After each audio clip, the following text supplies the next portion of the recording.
Hey folks, welcome back to another episode of On-Site Report. My name is Theodore Abbott. I'm your host. This episode is a continuation. It's a part two, if you will, of our last conversation. We had Erick Villagomez back in the studio. Erick is a lecturer at the School of Community and Regional Planning. He's an urban researcher. He's a writer. He is the editor-in-chief of Spacing Magazine Vancouver.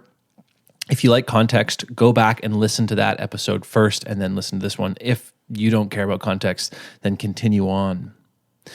So Erick came back in the studio. We talked about Singapore. We talked about the good, the bad, and the ugly. We talked about Singapore's incredibly unique approach to providing affordable housing. We also talked about the things that Singapore doesn't do so well, like civil liberties and human rights.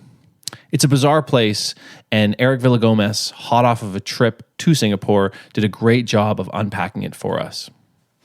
Now, as you may know, On-Site Report is a passion project. So if you think this episode is worth the price of a cup of coffee, there's a link in the description for you to leave a small donation. With that being said, without further delay, here is my conversation with Erick Villagomez.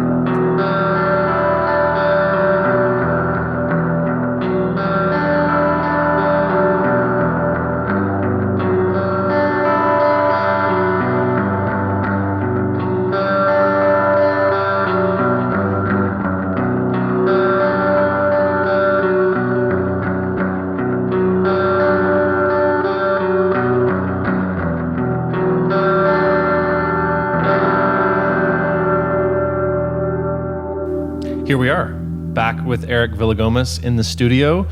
He's just gotten back from an epic trip to Singapore. It was great. Hot off the trail. Welcome back. Thanks for coming back on the show. It's, again, an honor to be here. I love the space. I know that the viewers don't know what the space is, but I'd say it's probably one of the best spaces here in the city. I think it's super interesting. And with a little bit of luck, we'll get some more music. Although I'm not sure others will be playing some music here. But last time there was some music background. I loved it. We're here in the Russian Hall in Vancouver in the historic Strathcona neighborhood. I think some would argue we're in Raycam. Yeah.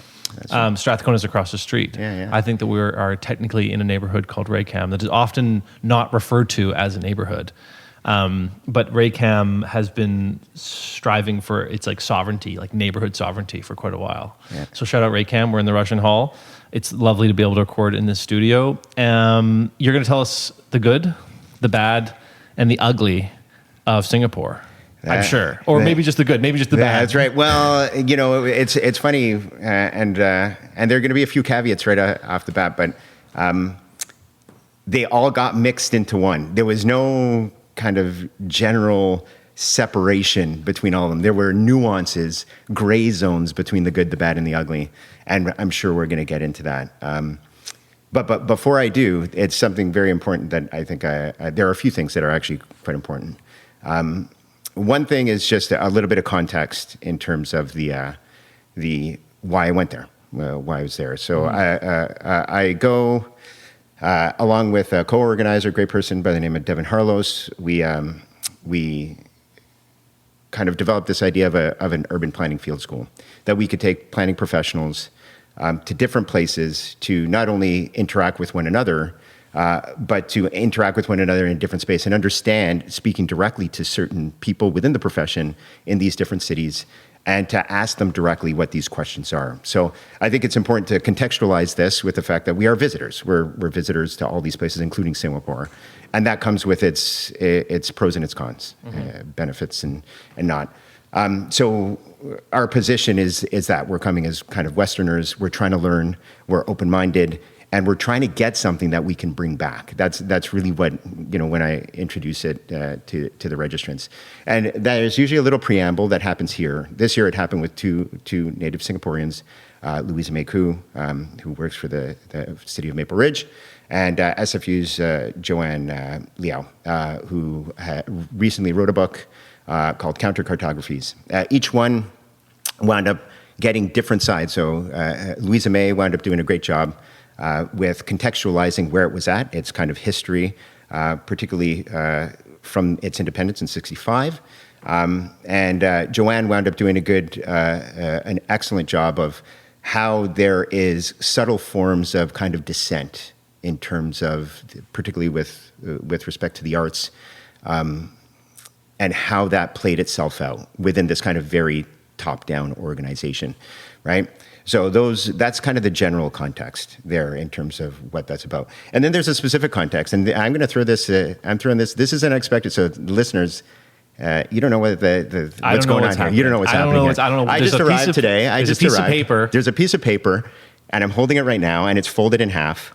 And I'm going to get Theodore here to open it and ask what this thing's about. Okay, so there it is, right there. So I'm opening the paper. Lady Gaga songs. Correct. Should I read them? No, you don't need to read them. Okay, this is a list. I'm looking at a list of Lady Gaga songs written in what looks like pen. That's right, and that's excellent. And the question is, what the hell are Lady Gaga songs What doing? am I looking at That's here? right. So, Lady Gaga, unbeknownst to any one of us there, Is Singaporean. Was in Singapore. Well, it would have been good if it was Singaporean. I love that. Love that. She's not. Unfortunately, she's not. But randomly, she was there on her 4-day tour in Singapore while we were there. Nobody knew. Okay. Not me. So Singapore was in, let's just call it Lady Gaga fever. Yeah. So all types of stuff was around Lady Gaga. Little light shows that they wound up having had Lady Gaga music to it. I got pretty excited about it. I'm a big music person. So I thought this would be a little homage to Lady Gaga. And what I'm going to do is there's a list of 10 songs there. And I am going to integrate those songs seamlessly into our conversation. So for those Lady Gaga fans out there, so again, in any discussion between you and I right now, I'm going to integrate those. And you see what I did right there? You and I is somewhere in there. Wow. You're going to see that. So all you Lady Gaga fans. All right, I'm ready. I'm going to, you could go, and there are going to be ones there people know right off the bat. And I'm going to try and integrate these. And it's going to be my little homage not only to Singapore, but to Lady Gaga and Singapore together, who all right. were great. So well, I like that. Yeah, we'll go. Let's see how it works. Let's see how it works. And if you're listening, you got to we have to you get points or something. If you comment this timestamp where Eric says each Lady Gaga song, then you get some kind of prize or something. That's right. Well, right. I don't know what it is. You'll get. Who knows what it is? We'll figure it out. I'll have to think of it. Okay, sweet. So if you pass me that, and I'm going to start crossing them out. So you'll see as I wind up going, you'll be like, "Whoa, there was another one there. Was there another one that just happened that I didn't notice?" Well, but we already gave the listeners one for free. Yeah. You and I was in there, and we'll cross that off that list.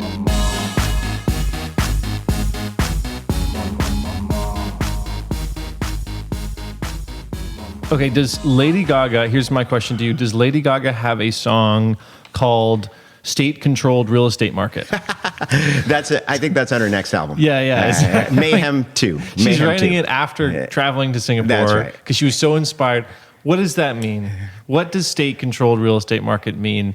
We're talking about giving some context. You mentioned Singapore becoming independent from Malaysia in 1965. That's right. And so it's this very new city.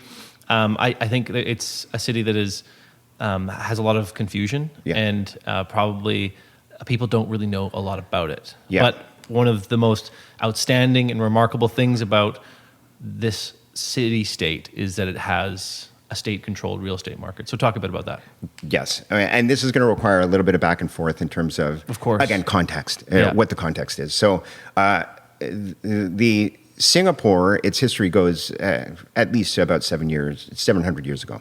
The most common one is, when the British came in the 1819 with Raffles.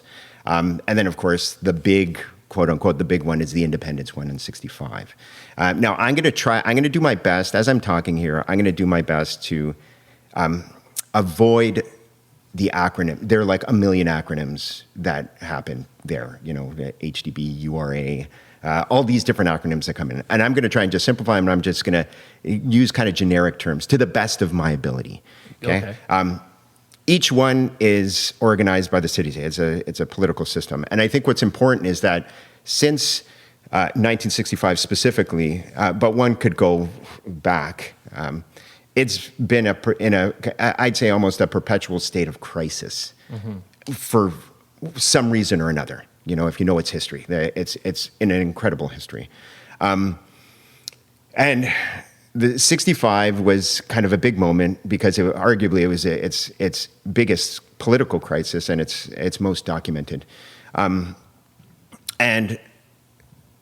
what wound up happening, I would say, is that planning kind of became a specific strategy for survival.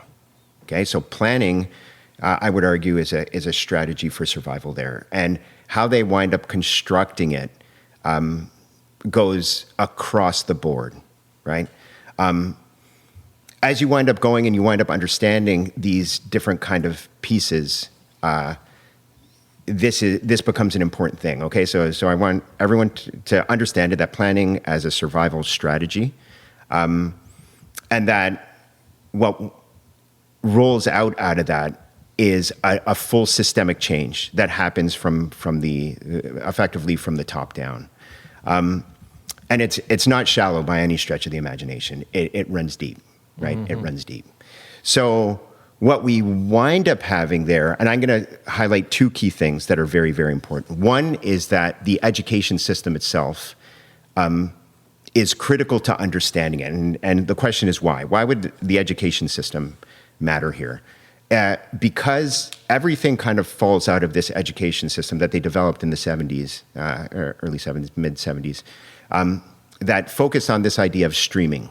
Okay, so they stream. And again, so they're going to be, and when I mentioned this to people when I came back, there are going to be there's some squeamishness in this from people on our side. The practice, just to clarify, of academic streaming. Of academic streaming. Yeah, and it happens very, very young. Mm-hmm. Okay?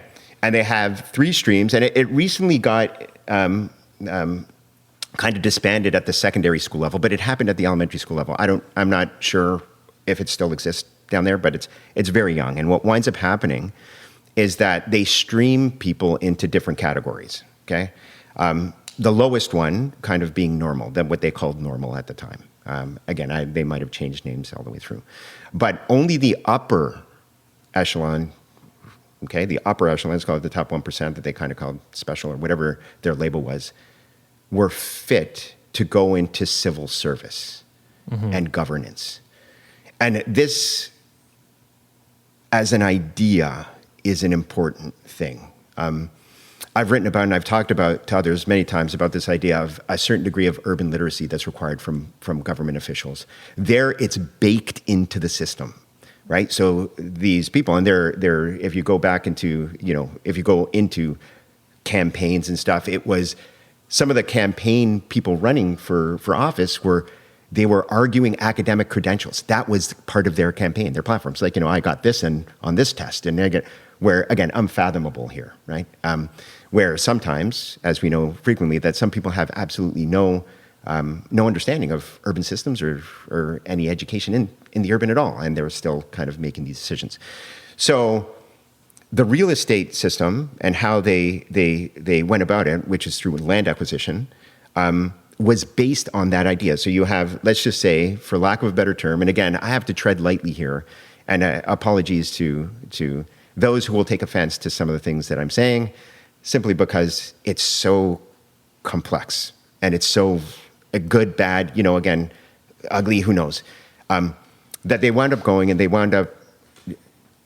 going through really a kind of neoliberal system in terms of the idea of home ownership being the basis of a happy society. So they had to define these things, right? Like, what is it? What is the good life? All these kind of, I would argue, philosophical questions in order to inform the policy. So what wound up happening is that you wind up having this idea that home ownership is critical, and that a top-down approach where the majority has to be through land acquisition and a government service to provide homes was important.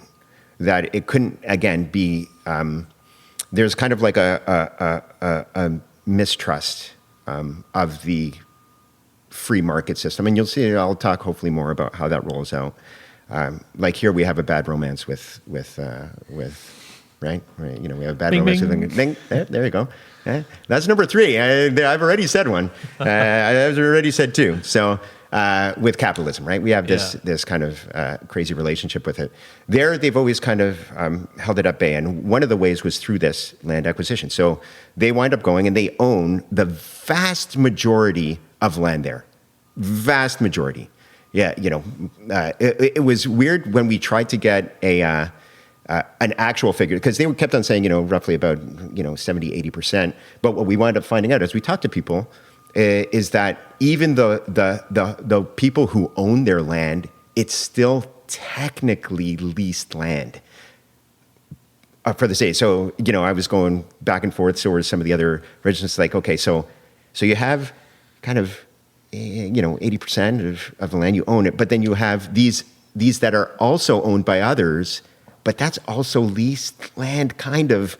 So that means, is that still kind of state-owned land? And it was kind of like, yeah. So I'm like, oh, maybe this is even closer to like 90 or 100%. Like virtually everything is owned there, and everything is controlled. Yes. Okay, and it gets controlled at every single level. It's so well thought out that it's a labyrinth of incredible thinking. Like it's a whole system. And I mentioned this on our last one, where there's like a systemic overhaul that's required. This is a very good example of that. So again, from the education system, and that's why I brought it up originally, you know, those who love Plato or, you know, it would be like, oh, you know, that's a Platonic idea. Like you start with the kids and then it goes up and they become the leaders. And so there's a really kind of interesting kind of Western thread through this philosophically. I think that's really interesting. Of course, there's kind of the idea that home ownership is the key to happiness, one of the keys to happiness, again, which is a kind of neoliberal approach to economics. And then they roll out all of these things, but they're done in tandem with all of these other government organizations. So I'm gonna name a few because they're gonna come up, and I'm just gonna describe them very simply. So apologies again. I can't dive deep here. It's just too. It would let go crazy. Let me butt in there for a second, because Yeah. I want to clarify: the 80% of Singapore's population lives in government-controlled housing. Correct. And that's what I mean by the state-controlled real Correct. estate market. But all that 80%, all of it is leasehold. Yes. So it's not. Could you break that down for us briefly? Okay. Just Yeah. what exactly? Because I mean, there's a neighborhood here, False Creek South, which is most of that is leasehold, and there's also different tiers, right? Correct. Like there are kind of like lower tiers of leasehold, cheaper, not as luxurious, and then you can kind of you can climb the ladder a bit, if I'm correct, in terms of like how nice your leasehold is or where it is. But regardless, it's all on a lease. Yes. 99-year leases. That's right. And what's critical to understand, again, I keep saying critical because they are all critical, but is that the tiering happens, there are very strong restrictions to it. Okay, there are very strong restrictions to it. So, and these are the ways, so what we were trying to figure out what the toggles are, how they control the market. So one is land acquisition, they have the land. Number 2 is that they limit the number of times you can sell. Mm-hmm. So over the course of your life, you could only sell twice, okay? You have to be living in a unit at least 10 years before you can even think of selling it, okay? And then there are all these questions like, okay, who can pick these things up? Again, so there's going to be squeamishness here, right? There's going to be squeamishness.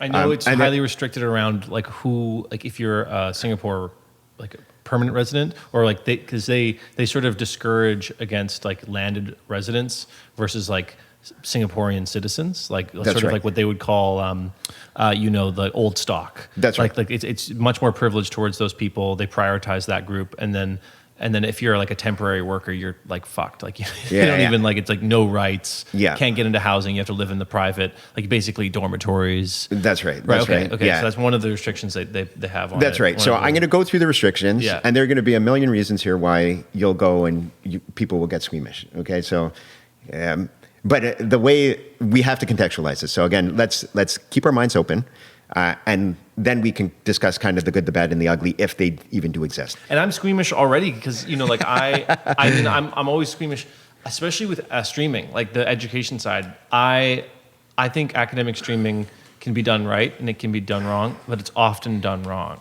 Yeah. And I think of one of the things I'll push back on a little bit with Singapore is I understand as much as it might be this meritocracy in the civil service, it also is, there's a lot of, it's like a dynastic politics and nepotism where people are, up until just recently, the leader was Lee Kuan Yew's son, and he led for like 30 years, and Lee Kuan Yew led for 30, so, I mean, they're like siphoning all of this like talent to the top, but they're also only skimming off of a very select group of people based on, familial connections and like, what your lot is in life. Yes. And I know you miss, like I had so many friends in high school that were streamed. Yeah. And they were brilliant people.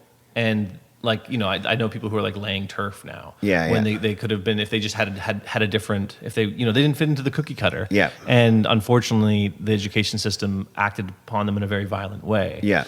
So I'm sure it's like, it's positive, and it makes us reflect on our system in a way that it is kind of puts us to shame because there's really no qualification to go into politics or civil service here, but I'm also sure they're missing a lot of good eggs. This is where the interesting discussion will come out. Yeah, I think at the end, once we lay the ground rules here, let's lay the ground rules. Yeah, please. So how this plays out in terms of housing, from what we understood from the presentations we wound up getting, there are certain people who qualify, just like you mentioned, have to be Singaporean permanent residents, can do it. If you're outside of that system, you're done. And again, arguably that is a toggle to prevent speculation.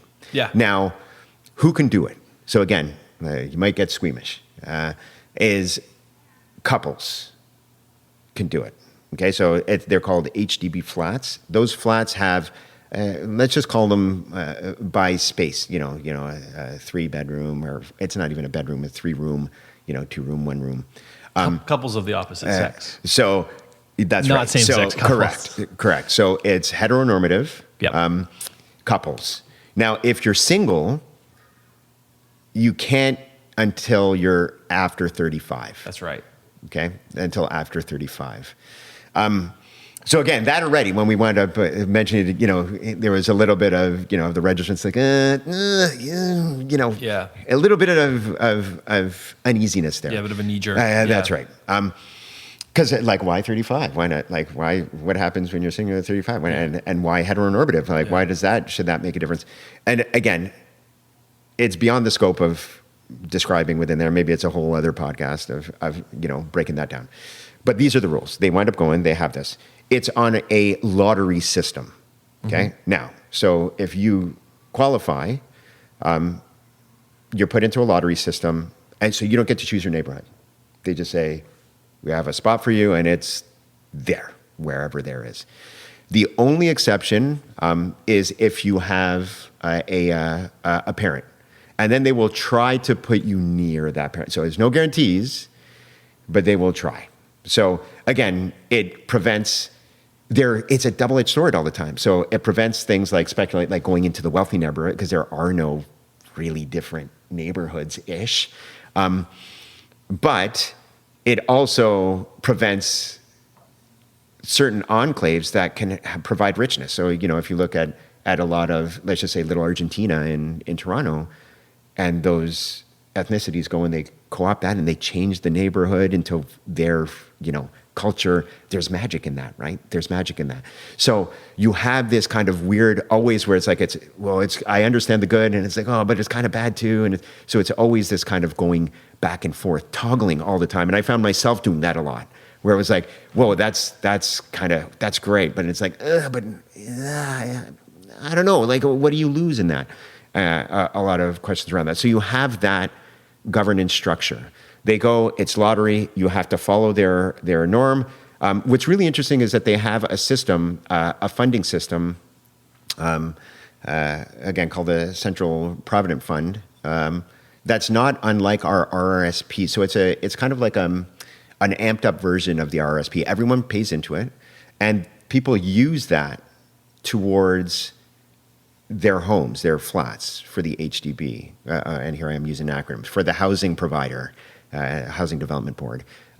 They use that towards that. So they're not taking cash out of their own. It's like by the time they're eligible to get it, they already have. It's like, oh, here it is. Here's the money. It just goes straight. So you don't have to get cash out of it, out of your everyday working life, which again is interesting. And there was a where does that money come from? It comes from just like you're paying into it. You're paying into it automatically. Paying into it. Okay, I like that. It's really interesting, right? So again, there was a lot of like you're going to need housing at some point. That's right, and we're going to skim a bit off. Which is interesting, right? And again, that would gain, I would assume, a lot of applause, right? Like in terms of, well, that's a really interesting system, right? Like, why don't we have that? We have it for retirement. Yeah. Why wouldn't we have it for housing while we're pre-retirement? Yeah, that's right. That's right. An interesting system. So they wind up going, they pay into that. So ultimately, by the time they need it, it's like, yeah, here it is, straight done, right? So that's kind of the overarching structure. Now, again, they're into land optimization. So there's always a pro and a con there. Their ideology is around land optimization. Again, going back to this strategy, right? The strategy around housing and how they do it. They have a limited area. So they're roughly, again, Metro Van, I think, is roughly about four times Singapore. Singapore has over double the population. So they have 6 million people there. So they're all about land optimization. And that comes in the form of towers there. That's what people know it for, right? Towers. But again, it's not as straightforward as it seems, insofar that, yes, there is a lot of towers, a lot of them which are very trippy. They're all effectively social housing, so we went to one, and you could go on the roofs of all of these things. Anybody can kind of just go to the roof of any of these HDB, again, whether that's what it's called, HDB housing units. We went up 50 stories. So it was a 50-story one. And there was a group of us, and in the elevator, we just met this elderly couple, sweet folks, and they were talking. They were like, "Oh, you should go up there." We asked them. We're like, we didn't know what floor they were going to. We're like, "Do you go to the roof to check out the view?" And like, "Yeah, we go relatively frequently." And she was like, "You should go during sunset. It's amazing." And she was like, "Well, we live on the 49th floor." And check out our view. She took out her cell, and this elder lady took out her cell, and it's just this incredible view from her. She's on the 49th floor, just one below, right? And it's that there was some strange where it's like you're here we're used to only the elite go up there, like only the elite will go up there, right? So that thing, I would argue, it's 50 stories tall, so it's almost double the majority of towers here, and it was for the unit price of nothing. And I'm like, we're up there, and we're like, this is probably a $120 million view here if this was a penthouse. You know what I mean? Yeah. Things in the West End are going for 60 million at a penthouse. I'm like, this is probably double that, and yet it's just everyday people going up and down. And, when we went down, they were just little kids with their families and, with their basketballs. And I'm like, whoa, this is just so insane to me that it was almost comical, right? And you see those things. And it's that system. Again, it has the good, the bad, and the ugly just all fused into one thing. Right? Yeah, and so I think that's what David Ley refers to in his most recent book, Housing Booms in Gateway Cities, where he looks at Singapore, he looks at Vancouver, he looks at London, he looks at Sydney, he looks at Hong Kong, and he refers to it as its own version of municipal socialism. Yeah. And I mean, you can interpret that in a few different ways, but what the example he gives is that as a result, out of all the cities he studies, out of all all the major metropolitans around the world over the last 25 years, every single one of them, except for Singapore, has seen decoupling of household incomes and housing prices. And this is the story of Vancouver. This is the story of New York, Hong Kong, wherever, right? Is that people aren't making enough money to get the housing they need.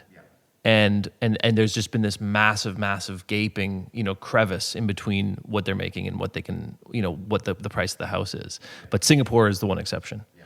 And we're talking about the last 25 years here. And especially in Vancouver, post Liberal government coming in 2001, I think it was. But so it's this anomaly, and it largely has been able to avoid that because of this density of the housing development board, the HDB housing flats, or in London they call it council flats, right? Yeah. So it's interesting, right? So it does come. So there's a strong educational tie between obviously Britain and Singapore. So you see some of these ideas translate. And I was talking to a friend. And I was describing the system. She's recently came from London, and they're here for a couple of years. And she was like, "Man, that sounds like our system out in the UK. That they took it and they kind of actually made it work." I'm like, "Yeah, that's actually right." Yeah. Right. Well, I mean, they had an interesting system in the UK, but Thatcher came in with the right to buy. Yeah. I think that's what she called it, the right to buy, and that did away with what was otherwise, a workable system, a more European model of providing social housing. Yeah. It wasn't perfect by any stretch. Yeah. So I think also another, in the context of this conversation around how Singapore has managed to avoid what has otherwise scarred other cities and is continuing to scar other cities is the way that they treat foreign investment. Yeah. So I'm hoping you could talk a little bit about that. And I understand that the figure is a 60% tax on foreign buyers. Yeah, so it's quite high. So there are a lot of things. There are a lot of things that are quite high in terms of just not taxation. Just the towers. Yeah, exactly. Not just the towers. So, for example, so how they use things to incentivize and de-incentivize, yeah, I think that's a word, the certain behaviors, because that's what they want. They want to incentivize certain ones and be like, for the ones that they don't see as beneficial to society, they want to go back. So for example, car ownership there is about 5 to 6 times the cost of what it is here, right? So it's not uncommon for a car to be, just an everyday rando car, to be $120,000, right? Versus here, which is, 20,000, 30,000, whatever.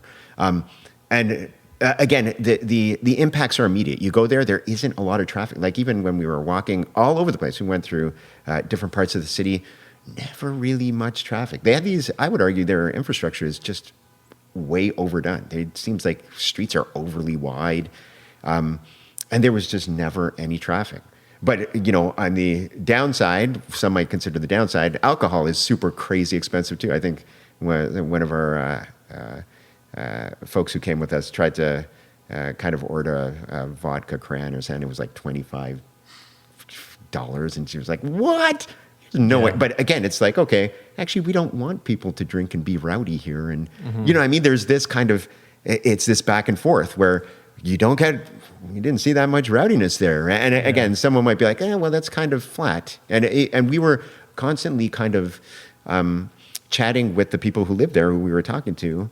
And there was one who was fantastic and super intelligent, and she had come from Kerala in India, and she was like, these are two diametrically opposed places, right? Like just the chaos of India versus Singapore. Then it's kind of like a Disneyland, right? Like and she was like, she wished that she could merge the two, that there was a little bit more chaos there. Like everything is hyper ordered, right? Everything's hyper ordered. But yeah, that's sort of like I think that's largely a product in Singapore of, well, not just the fact that they're living in sort of a morbid democracy and have been for quite a while, but also just the way that everything is so locked down and regulated on the housing file is because they don't have the space. Yeah. And this was, this was a conclusion I came to when I was reading that Lay book. The David Lay book was Singapore is very small, and I think that the fact that they have the housing model that they do have is an expression of just scarcity of space, and that survival that you were talking about. Yeah. They had to have a bunch of affordable housing. They didn't have the ability to just sprawl and lab test trickle down and like supply theories. Yeah. Which we're doing here because we have all this space. We have abundant space, so we can, push this abundant housing crap. Yeah. But it was a lack of space, and I think they saw the writing on the wall and they acted fast. That's right. And then also in terms of like the tightness and the regulation of like we want everything to be sort of like an automated society. Don't drink. Go back to your house. I believe in Singapore you can only protest in like one part of one park. Correct. Speaker's Square. That's it? right. Yeah. Speaker's Square is Speaker's Square, and like Green Park. Yeah. Yeah. So it's like oh yeah, you can have protests in this like tiny little area, and like you won't drink because it's way too expensive, and you're not allowed to do drugs. Like freedom of expression is locked down, and it's this. Yeah, it's the good of socialism in terms of there's a ton of affordable social housing. It's the bad of what we think of socialism or communism. Yeah. If you'll go that far in terms of like, oh yeah, like we're gonna really, we're going to regulate your life. Yeah. And you're not going to step out of line. Yeah. And if you do, we're going to crush that. And hence, I think the PAP, the People's Action Party, has been in power, which is the ruling party in Singapore, has been in power since 1959. Yeah, so it's kind of bounced kind of back and forth. There's been yes, generally yes, but it's nuanced in terms of majorities and all this sort of stuff. Yeah. So, for some, they're on the edge of glory, right? They're on the edge of glory in terms of being able to have the ideal society. They seem to be right on the doorstep there. For others, it's not, right? It's the opposite. It's but what's the price that we're willing to pay? I think it raises interesting now questions. You wind up going, and that actually is really the foundational question. So this is the foundational question, I would argue. Yeah. Is what are you willing, or as a people, willing to give up in order to kind of go and to do this, right? Right? What are you willing to do this, right? Is it magical? Definitely. Like you go in there, it's like, abracadabra. It's like amazing, right? Yeah. It's like an amazing thing. Bing, bing. Right. You go in there, and the people, the planners who were there, they were like, oh, I can't believe this, right? We were in the hawker centers, which are these amazing little places with these 10 foot by 10 foot restaurants that wind up going, and some of them Michelin guide. For $4, you could go in there, and as you can imagine, during the evenings, you would go, and they would get pretty full, and they're limited seating, and people would just leave their purses and their backpacks and whatever. That's how they would save their seat. Like no one would be there. You would just see multiple tables with just purses and bags, and as they go and they line up, and it was like, seriously, I can't believe it, right? Like a lot of us were just like, whoa, this is just crazy. It's a utopia in certain ways. And in other ways, it's not, right? In other ways, it's not. It has kind of all of these different kind of pieces of, just like you said, a kind of morbid, if you want to call it a morbid socialism democracy. But is it morbid? I don't know. I honestly have no idea, because I think a lot of the people who did it were like, whoa, this is amazing. Like, what would you be willing? What individual liberties would one be willing to give up in order to have, housing, safety, all of these things that they have there? What is it? And that is a sliding scale, right? It's a sliding scale. And the more that you wind up thinking about it, the more difficult it becomes. So I'll give you another example that people had to kind of go, and they had to put on a poker face for this one. Mm-hmm. It was the Health Promotion Board wound up going, and they're this wonderful little thing, and that's what they do. They go and promote health. One of their campaigns is effectively to give a free Apple Watch Okay, so you go and they sell them out of kiosks or little vending machines. You could go, I guess you put, I'm not sure, I saw a handful of them. I'm like, oh, that's kind of cool. But I didn't know what they were. I was just like, oh, they're selling electronics out of this thing. But apparently you could go, you put your card in, it must be a citizen card or something. Out pops this watch. Volunteer, of course, you're not forced to do it. But if you put it on, it begins tracking your metrics, right? And that metric, all the metrics go into a government body, which is the health promotion board. They wind up going, they gather your data so they know. The government body gets your body. Gets your body. That's right. That's exactly right. Yeah. The government body goes and gets your body. And then as it learns you, they start sending you incentives for healthier behaviors. So it could be,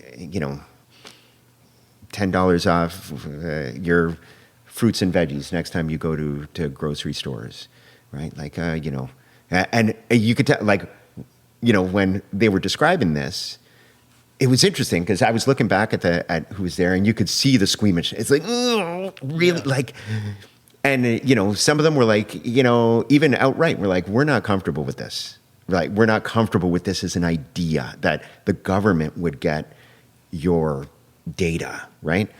And the response was equally eloquent. It was like, oh, you know what? Actually, any of you who have wearables or Apple's getting your data and you don't even know where that's going. They're selling it to people. And here it's secure, it's government, it's private. And it's like, oh, and again, you could see it's like, people thinking, right? It's like, you're kind of right? Like, where is it? Where's the good? Where's the bad? It's towards healthier incentives to be, a healthier or a better person, if you want to call it that. Would you give up the civil liberty of, and that one is even volunteer as well, right? Like, they're not forcing it, but would you be comfortable with that? And I don't know who would. I don't know. This comes down to whether or not, and I've had this discussion before about the collection of data, collection of biometrics and other types of data, is who would you rather have that information? The market, the private sector, or the state? That's right. And we, in the West, we're kind of way more comfortable with the private sector having that data. We're like, well, they're doing good stuff. Like they're not doing good stuff with it. We know they're doing bad stuff. They're selling it. They're using it to make massive profits. But I think it comes down to how much you trust the state. Yes, and if you have high level of trust, then you're fine with that. But I think, as someone who's always been highly critical of the state, my whole life, and grown up in a milieu and from a milieu where that's sort of that's kind of the timbre of everyone's opinion. I would rather have the tech companies collecting my data rather than the state. And I mean, there's just a lot of tension there. But generally, I'm of that leaning. Yeah. Even though I'm not, like, I'm highly critical of these companies. So this is what's interesting, right? So then you begin to, the state, again, government bodies here, and I think that's a fundamental difference as well. The state is kind of seen as a sort of disease, right? Like, we are constantly critical and we don't trust it at all. There, they trust it. And that trust drills deep. Like, it's very, very, very, very deep for these things. So something like that, it's like, oh, okay, it's going to the government. Here we'd be like, there's no way. But again, the more that you think about it, it's like, why the hell would we trust the private? Like, the private sector has done nothing but horrible stuff with the data that we give them. Like, they just pad their own pockets and they create greater inequality, and they do.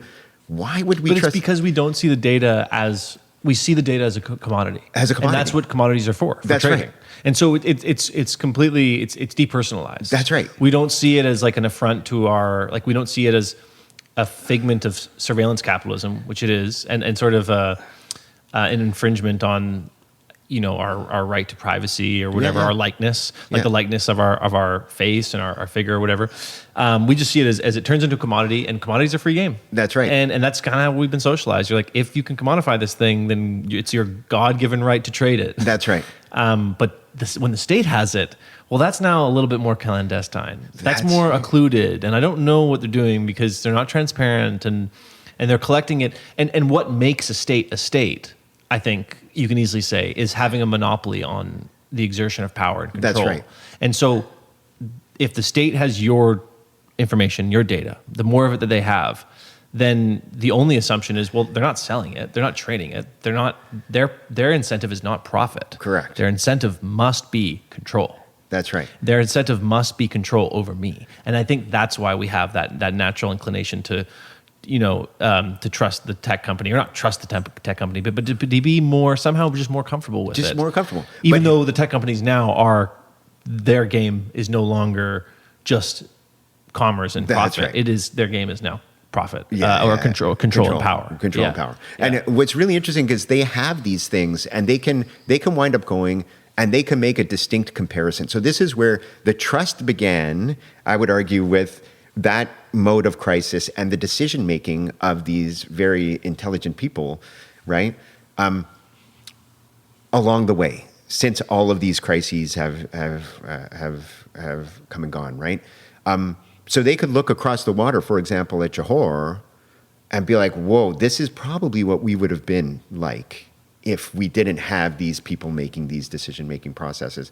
And not to detract from Johor, Johor has, just a completely different, it's a different vibe, right? It's a different, everything about it is different. Different governance, different everything. They have a lot of the issues that you can imagine that are very typical across similar places, the pollution, congestion, all that sort of stuff. And you just go across the water. Insane poverty. Right? Yeah, that's right. Insane poverty. You go across the water and it's like, my God, everyone's has housing, and it's, the numbers are astounding. That's important context. Astounding. I think. Yeah. Astounding. They wound up going and they wound up saying, okay, we just recently did our homeless count this year, and they had 500 homeless people for 6 million.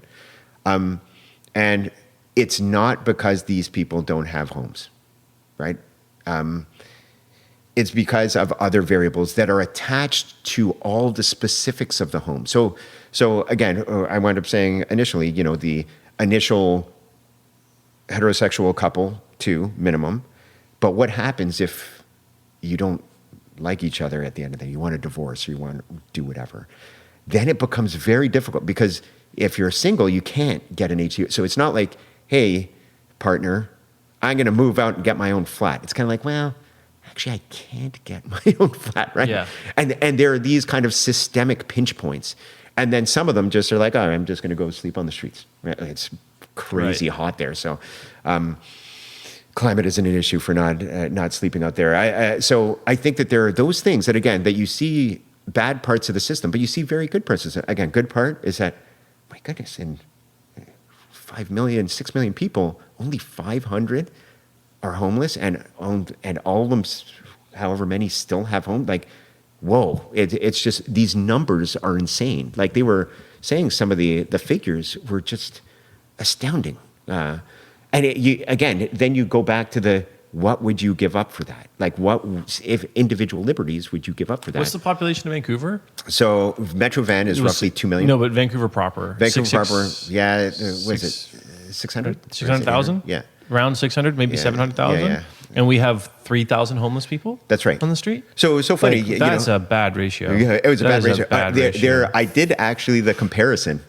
I did the comparison in percentages, and I was like, ugh, it's very, some people had come from Edmonton. They were like, in Edmonton, we have like almost double this. Right? Yeah. Like there's easy just in the area. And it's, again, those things. And that's why I think everyone came out very, very, very, very, just, they didn't know what to make of it, because it had that, it brought out, I would argue, a lot of our inherent, just due to our socialization, our inherent biases, where it's like, we don't trust this, we don't do that, we shouldn't stream, we shouldn't do this.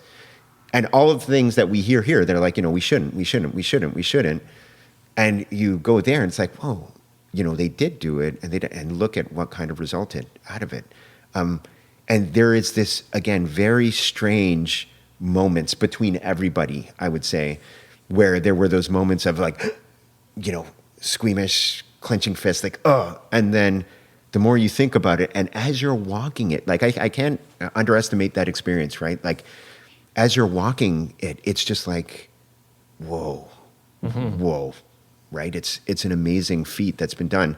And then there are other issues on top of that are like, within the context of climate change, and I write this, in the draft, as I'm putting together the chronicles, the drafts that I have done. I don't know how much they're going to stay like that, but I've done a number of drafts. I think I'm on draft number 7 or 8 of the intro, and in that, I think it's important to kind of recognize that, I'm as cynical of the state as anybody, but within the context of these bigger global issues like climate change, you're not only dealing with state, you're dealing with multi-state collaborations of some sort if we're ever going to try and address this. So the state kind of has to exist in some way. And then the question would be, if it has to exist, what kind of state would it be? And if you ask that question and then you look at Singapore, it'd be like, well, it could be worse, right? Mm-hmm. It could be worse, right? It could be worse. And not to say again that it's not, it doesn't have its issues, right? It has its issues. Like the land reclamation is insane there. Like a big chunk of that, they get it from all types of countries: Malaysia, Indonesia, Cambodia. There are issues with immigrant workers, where they stay, how they stay, their accommodations, how they're treated, and there is a kind of overlay of hierarchy, strong hierarchy there. Yeah. That it's like, we don't deserve to do this. This should be you lower people, mm-hmm. quote unquote lower. So it's not perfect. And I think no one should pretend that it is, but it's pretty amazing.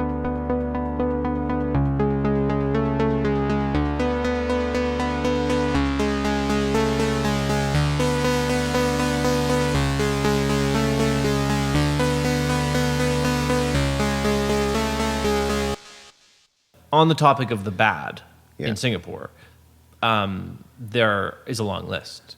Detention without trial, drug charges, capital punishment for drug charges. Yeah. They love hanging people, and they do it all the time. If you're caught with drugs, the same-sex, LGBTQ rights, not good. Same-sex marriage. In 2022, I believe they decriminalized same-sex relationships. Yeah. So that was like a step in the right direction, but there's marriage is illegal.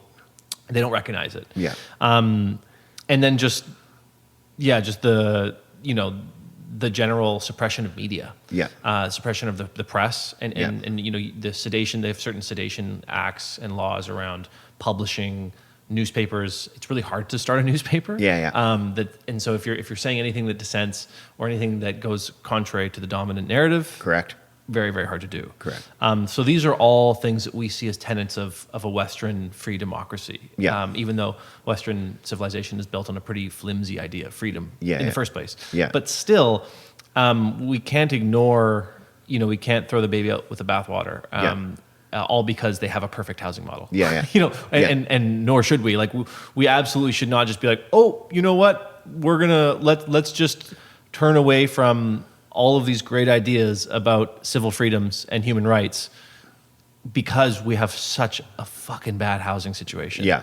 And that's, I need to contextualize any conversation about Singapore within a framework of what it means to be a free and open society. Yeah. And I'm by no means a libertarian, but I do believe in the basic rights and freedoms that we're allowed. Yeah. And Singapore, in a country like Singapore, obviously infringes on those. Not all of them. But not all of them. It's important. And then it's also this bizarre Frankenstein country, in that it's like the most business friendly and economically open society there is, arguably in the world. Yeah.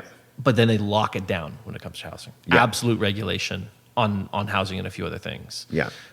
So it's just this total mix. It's the free market meets municipal socialism when it comes to housing. Yeah. Crazy. Yeah. Bizarre. But then, like I said, you don't, to turn toward that as our housing situation worsens every day in Vancouver and Toronto, in all over, in London, wherever, Hong Kong, Singapore, every day it gets worse for people and harder and harder. And every day examples like Singapore will look increasingly sexy. Yeah. And we'll be like, oh shit, like and I think as we become more and more tempted by that carrot, we really need to be vigilant and cognizant of not turning towards a totalitarian. Not that Singapore's totalitarian. No, it's not. But throwing away some of our hard-won freedoms in order to just get the housing file figured out. And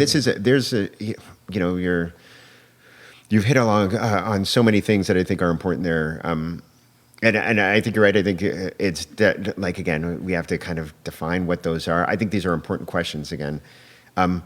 But it's really interesting because it's going now through its lease model. So there are two things that I think are important. One is that, as I mentioned right off the bat, I think that because it seems like we're leaning towards that as a model anyway, like the way the provincial government's going, like more top down. And I can't emphasize enough that it's exceedingly smart, intelligent people making decisions instead of relatively random people, which happens here.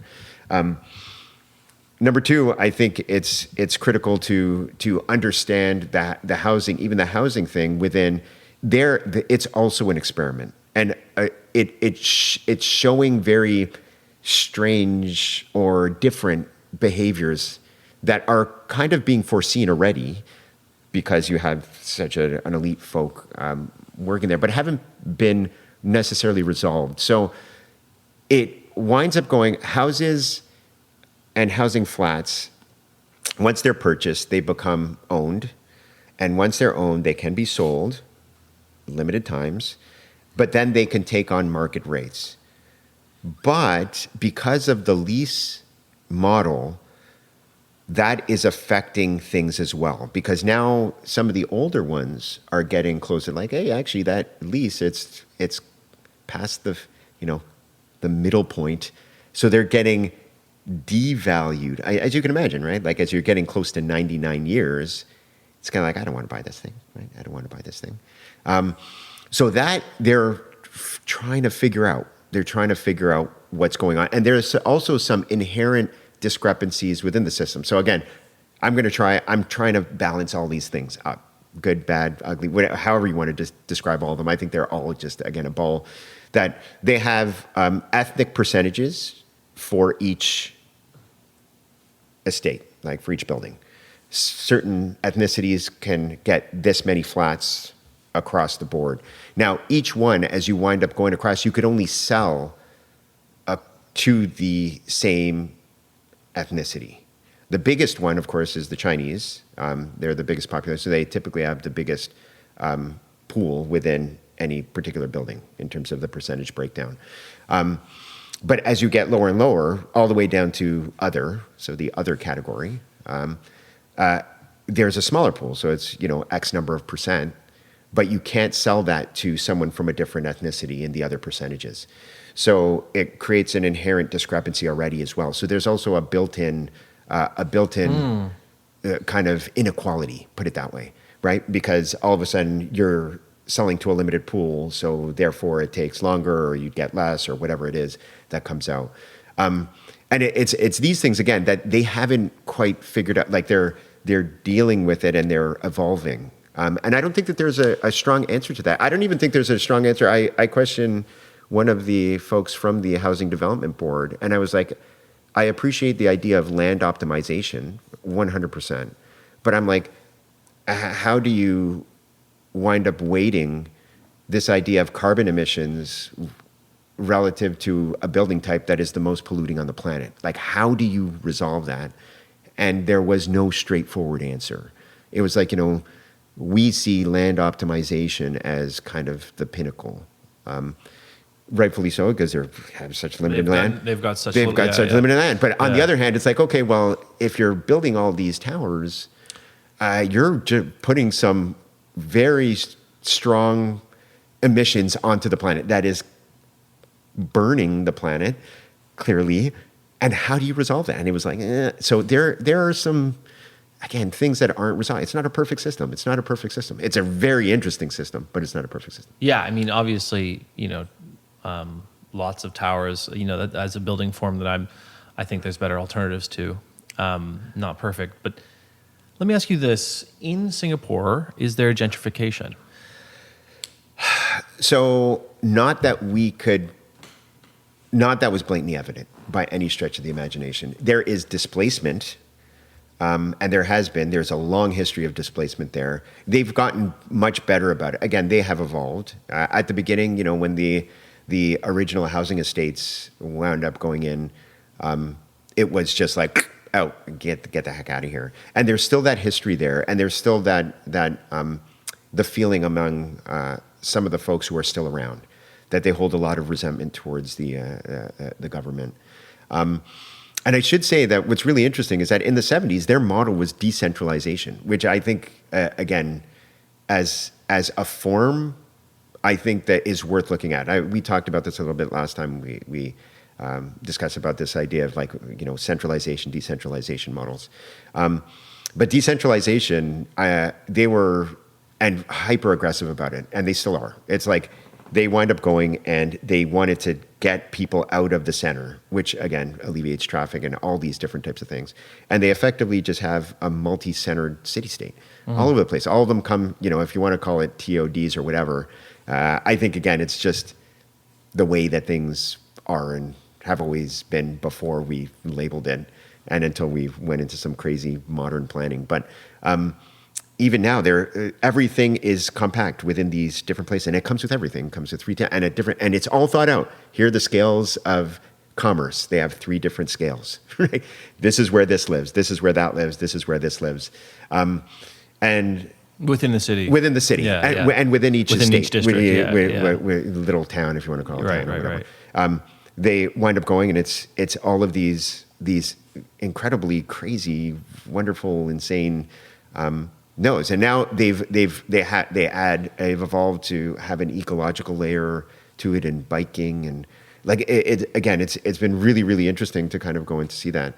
The reason I ask is because at its core, this podcast is a podcast about gentrification and housing, right? And that's definitely what has inspired the show. And in the West, we have a certain perception of what gentrification is. Yeah. And if you picture the key components of how gentrification, the process takes place, working class neighborhood, strong immigrant population, cheap housing, cheap rent. Artists get pushed out of another area. They begin moving to that area. Artists are subculture folks, whatever you want to call them. Yeah. Those people are followed by an epicureal sort of subclass of the people who follow the artists. Yeah. And then comes the final brick, the middle, a strong middle class. Yeah. And I was thinking about this and kind of, I guess in a way, gentrification, as I perceive it, is largely kind of a Western concept. Yeah. In that, if you define gentrification to be something that adheres to that kind of process of events, right? That series of events. And in instances of gentrification in the global South that I've seen, in Lagos, Nigeria, or gentrification in China, it's just slum clearance. Or it's just the steamrolling of a formerly rural neighborhood. Or a formerly historic district in China, outside of 20 miles outside of Beijing. The joke is the city always comes to you. You just wait and the city will come to you. But in Singapore, being such a controlled place, I was wondering if they've ever had those historic districts, if they've ever had those those music venues, or the areas where art is being made, or there's more of a counterculture concentrated, or if it's just always been kind of for lack of a better term, sort of sterile and just kind of polished everywhere. So gentrification takes different forms. So remember, gentrification in many ways, just as you described, goes and is founded on the idea that people can cluster. Mm-hmm. There you can't cluster, right? There's no clustering. And that's, again, good and a bad, really, a good and a bad. So you can't cluster. Why can't you cluster? Because they dictate everything. Percentages, only this amount of people, all the housing and stuff has percentages. So it's not like you can, again, little Argentina can't spontaneously erupt in a place, right? They have places where commerce is, and they're highly constructed. Here's where they're gonna live, and at these scales. So it's very, very different. It has a different feel. Now, we went to one of the islands, outlying islands, Pulau Ubin, that had a big early culture there, Muslim culture and Malay, in little villages. And that has been now kind of transformed into an ecotourism place. And it was really interesting, that discussion around. So that one was, does ecological memory, should that trump cultural memory? Right? An interesting question. So like a lot of the people, there are still settlements there, little villages, but they're slowly being... in some contexts, those two things are one and the same.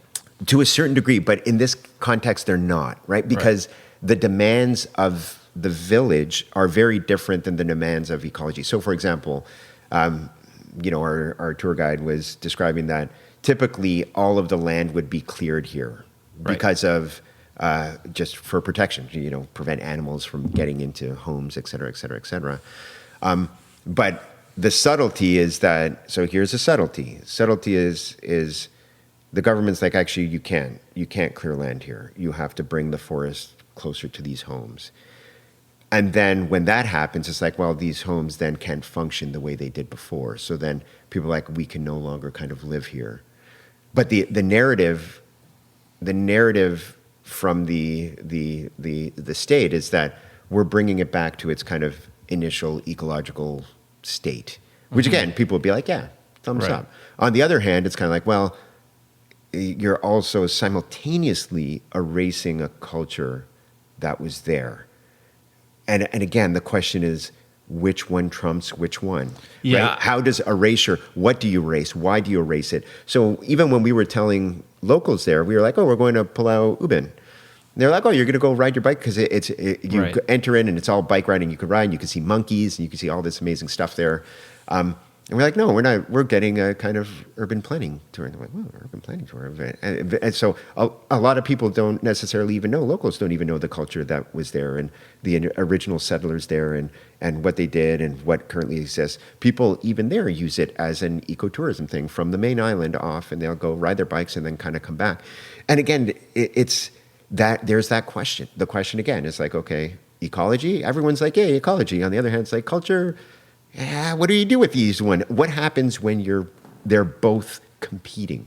Clearly, they have made a choice, it seems, where it's like, okay, we prefer the ecological side of things versus the cultural side of things within this specific context. Mm-hmm. But then on other contexts, like again, they're amazing preservation and initiatives around Chinatown, around Kampong Galam, Little India, amazing, incredible. Like the systems they have in place, how they think about it, the respects that they pay towards those cultures. It's like, it's mind blowing. But then again, simultaneously, another one's being raised. And this is the good, the bad. It's confusing. It's extremely confusing, right? Cities obviously are increasingly becoming more and more populated. And, for the first time in history, only in the last 10 years is the whole earth an urban world. Yeah. More people live in cities than not. And so I think that as cities continue to grow and infringe on what used to be nature or whatever, or however we define like a natural space, even though it wasn't probably that in a pure sense or whatever, there'll be continually those conflicts. Yeah. But I think also as cities continue to grow, they're increasingly becoming places where there's massive conflict, not just with the environment, but between class. Yeah. And I would say that's bifurcation. That's right. And social bifurcation. That's right. And I would say, again, that little ecological discussion that we just had a moment ago about Pulau Ubin would be a form of gentrification, right? But it's not the form that we are used to seeing here. Yeah. Do you see what I mean? So does it exist there? I would say yes. Does it exist the way it is here? I don't think it exists the same, but it does. When you picture gentrification in a city like Vancouver, you think fancy coffee shops. Yeah, that's right. The Starbucks comes in, and then you're thinking like $20 juices, That's cold right. pressed juices. You're thinking people lining up for brunches, That's to right. go to brunch on Sunday morning. Like it evokes all of these like sort of like typical ideas of what comes with the gentrification. Whereas my understanding is that it's probably quite different, even though it still takes place in its own way. But so putting aside, or not putting aside, but considering the things that Singapore does well, and the things that it doesn't do so well, or the things that it performs poorly on, like human rights or civil liberties. Considering those things, is Singapore a case in favor of city-states?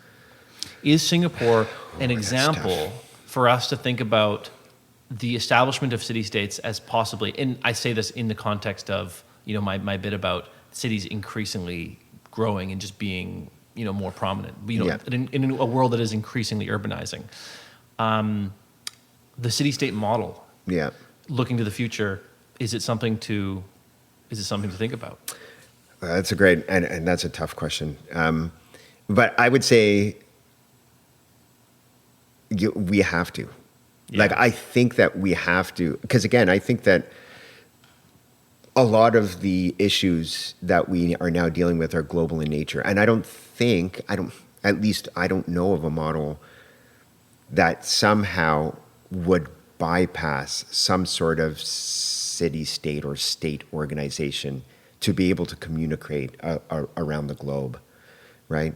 And within that context, I would say definitely. Like, I think, but the question again is, what is it and how does it function? And like, the devil is in the details on this. Just like with looking at what's in the news this past week or last few weeks with Trump sending in troops into what's supposed to be a sanctuary city, Los Angeles, and then like threatening all these other democratic cities, New York, and the state, like the country, is exerting all of these crazy powers that are possibly illegal. I know Newsom's got Gavin Newsom? Yeah, I think he's going to sue. He's trying to sue the administration. But so, it seems to me that as cities continue to grow and become more and more important units of like social cohesion or lack thereof, that a city-state kind of, I'm not endorsing this, but I'm just saying there's probably an interesting conversation there. And perhaps a good case to be made.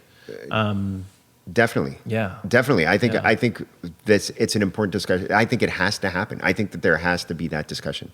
We only have 3 right now. Yeah. And I don't know if I would live in any one of them. Maybe Monaco. There's Singapore, Monaco, and the Vatican. And the Vatican was formed as a city-state because Mussolini wanted to, because he wanted support from the Catholic Church for his fascist regime. And Monaco, I don't know why Monaco was formed. I'm not sure either. And so I do know that Bad Bunny has a song about it. That is great. Yeah, there you go. But there used to be way more. Yeah, obviously, like throughout history, there was city-states were a thing. Yeah. And kind of going and again, you're seeing a lot of especially down south, you're talking about how there's a case to be made even more, right? Where it's like this greater power trying to exert itself on these different cities, and that themselves, they're powerhouses, right? Like the cities are powerhouses of economics, creativity, and how that winds up playing itself out. What is the province like? Just to bring it home to Canada, to BC, with some of the recent bills that consolidate power in terms of urbanization and urban planning at the provincial level. Yeah. Bill 13, Bill 15 give a lot of power to the provincial government to make decisions about what happens here, in our communities. Yeah. And that's not good. Yeah. And Vancouver would be well within its rights to try to exert a little bit more sovereignty. Yeah. But this just makes me think, like, what even is the province? Like, what is the province doing? The province of British Columbia as a government entity is a really slippery thing. Yeah. But the city of Vancouver is a real fucking thing. The city of Vancouver is a bunch of people. Yeah.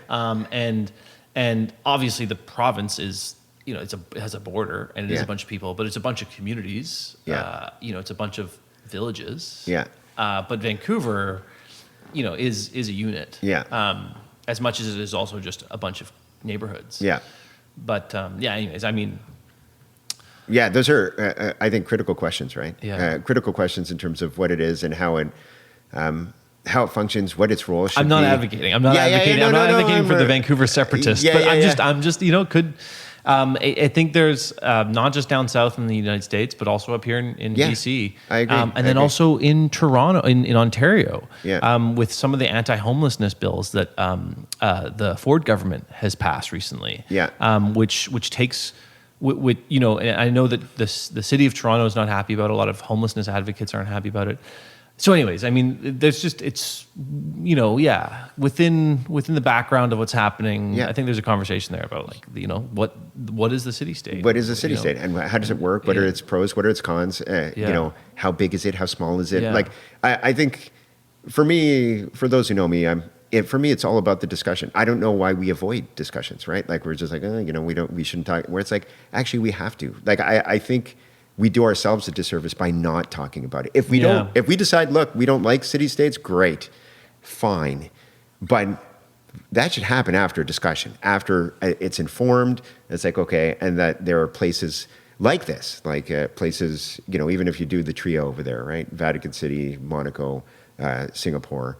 It's like, let's see what are the pros and cons? Why does it work? Why does it not work? What are the things we wouldn't do? What are the things we would do, right?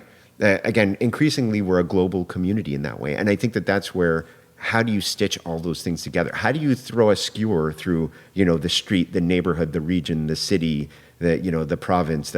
That's really what it's about. Because that's, again, to my mind and from my understanding, that's the only way we're going to deal with a lot of the issues that are pending right now. Like, you can't deal with climate change at the level of the city, right? Like it's just, you could have, I remember, and kudos to Vancouver in its heyday when it was like, we're going to be the greenest city in the world. I'm like, okay, that's great. One green city is not going to make a green world. As much as everyone has to do their part, there has to be part of the greenness, I would argue, should be conversing with other people in different municipalities so that it becomes a global thing eventually, right? Because something like climate change is not done at the city, let alone region level. That's a global issue. So I think things like city-states, Singapore, I think they have to be looked at. And that's why we chose it. That's why we chose it this year. It's like, this place is as relevant as ever, right? How does it work? How would we figure this out? And, after you visit there, you can die with a smile. You know what I mean? It's one of these things, right? Yeah, so, well, I'll definitely be adding it to my travel list. One of the things that I think is really interesting, and one thing, again, that I would put in I don't know whether it's the good, the bad, or the ugly, but so cities are typically bottom up. Like some of the magic of cities happen from the bottom up. You go with these ethnic enclaves, artists go there, it's like, poof, just something magical explodes, right? And then gentrification, whatever happens, and things move, and it's malleable and fluid. The way that the top-down model, at least the way that that's constructed, has it almost undermines that. And I don't know how to feel about that. Like you wind up going and they take models and they try to improve them, right? So they'll take a model of a different locality, and they're super interested and curious about, Vancouver, Toronto. You're going to places, they send people there to study it and bring it back. And then they try and deploy it. But there's not that magic that happens, the unexpectedness of cities doesn't seem to happen, at least not as frequently there. Of course not. Right? Yeah, where it's like, because it's been scrubbed. It's top down, right? It's top down. And I think, again, is that good? Is that bad? I don't know. That right? is one of the things that makes living in a city for me worth it. Yeah. Is the serendipity. Yeah. And you could call it magic. It's the spontaneity of a city. That's right. And the fact that a city is not a regulated place, and you don't actually know who's there. Yeah. And it has this very dynamic sometimes explosive nature. Yeah. And it's beautiful, and that gives way to beautiful things. Yeah. It gives way to art and amazing music and good food and just culture. That's that culture can be made in a city in a way that's, it's this melting pot. And that's what happens when, there's something about a city that's kind of improvisational. Yeah, that's right.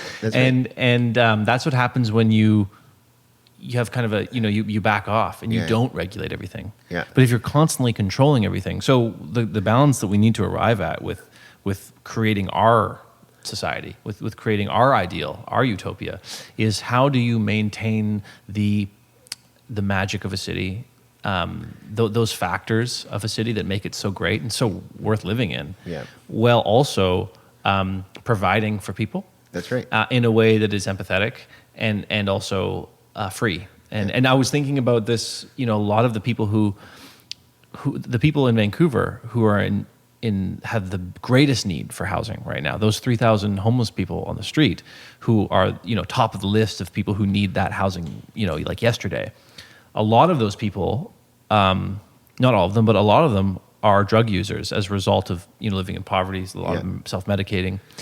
And so in a place like Singapore, they'd be at risk of persecution. And so, not ideal. At all, and a pro Singapore advocate might be like, well, that's because they have access, or you know what I mean, like we just simply don't give access. Like we absolutely lock down the drugs. But so that's just kind of a roundabout way of saying that I think there's of the good, there's a lot to take. But of the bad and the ugly, there's things that I'll be leaving. As we create our new ideal, but. The Singapore Chronicles will be coming out. I'm hoping I have a draft of, it looks like, luckily, I've tried to make sure that it's not going to be as long, the 13 parts. So now, that was the Barcelona Chronicles. I was like, this is insanity. Yeah. So right now I have, I think, 6-7 parts. I'm trying to gather notes from the participants as well to integrate their notes to make sure that I get kind of the on the ground and make sure that what I was hearing was kind of the same as everybody else. I do have the first, again, I think 6-7 pieces drafted out generally. So I'm hoping to get the first piece out hopefully in the next month and a half. And then I'll just start kind of rolling them. I think it's coming together relatively quickly because I had read so much and I have a lot of it and it's fresh on my mind. Unlike Barcelona, whereas it's fresh on my mind, and then I sat on it for like a few months. I'm like, I have to remember what the hell was going on. And that'll be coming out on Spacing Magazine. Spacing Magazine. People can find those. There'll still be the Singapore Chronicles coming out. We don't know. Probably in the next month and a half. And I'll go and I'll put it out on LinkedIn for those of you who are linked to me on LinkedIn. I'll put it out there. And then also on Instagram, are you putting any of that on Instagram? So I'm not going to put it on Instagram, but I'm sure it'll get picked up. Just like the Barcelona Chronicles. The Barcelona Chronicles got picked up by a number of folks, including City Hall Watch, and so my sense is that it'll probably get picked up again for those who are interested in understanding the ins and outs of Singapore. Awesome. Yeah. Okay. Well, Eric, thank you so much for coming back on the show. Oh, thank you. It was a pleasure. It was a pleasure. And for those who are counting, there are 10 Lady Gaga tunes in there. We got 10 Lady Gaga tunes integrated into that discussion. Sneaky. Yeah, sneaky. I noticed a few of them, and I was like, I said one, and you didn't react, and I'm like, oh yeah, that was one right there. You just didn't know it. There we go. Killer. Well, we'll talk again soon. Yeah, sounds great. Thanks again. Well, thank you so much for listening to another episode of On-Site Report. Once again, my name is Theodore Abbott. I'm your host. This show is produced by Charlie D. And I also want to give a big shout out to Erick Villagomez for coming back on the show, having a great conversation with us. If you enjoyed this, give us a 5-star review, subscribe, leave a comment, let us know your thoughts, share the podcast with your friends. And if you really enjoyed the podcast, there's a link in the description to leave a small donation. This is a passion project, and any donations we receive goes towards the continuation of this show. So thank you so much, and see you next time.